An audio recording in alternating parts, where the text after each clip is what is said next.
नमस्कार मंडळी, मी प्रियंका पाटील आपल्या टेक तडका 24 तास 7 मध्ये.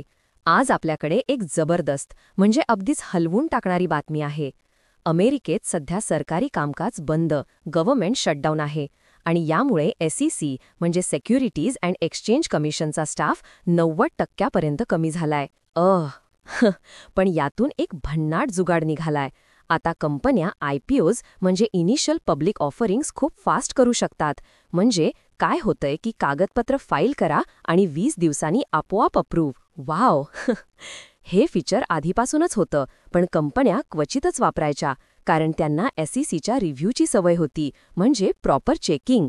पण आता मजेची गोष्ट म्हणजे SECच्या या शटडाऊनमुळे कंपन्यांना IPO करताना प्राइसिंग डिटेल्स द्यायची गरज नाहीये. म्हणजे शेअरची किंमत काय असणार हे एकदम शेवटी ठरवलं जाईल. वाव.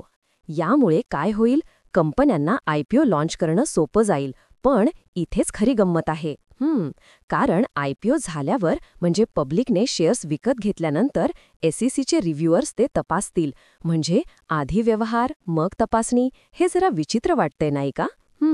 पण काय माहीत, कदाचित इन्व्हेस्टर प्रोटेक्शन असंही चांगलं काम करत असेल. आपण काहीही म्हणू शकत नाही. पण एक गोष्ट नक्की, कंपन्या त्यांच्या डिस्क्लोजर्ससाठी कायदेशीररित्या जबाबदार राहणार आहेत. SEC नंतर कधीही अमेंडमेंट्स मागू शकतं. एकंदरीत हा एक इंटरेस्टिंग डेव्हलपमेंट आहे. बघूया यातून पुढे काय होतंय. टेक तडका 24 तास 7 सोबत रहा.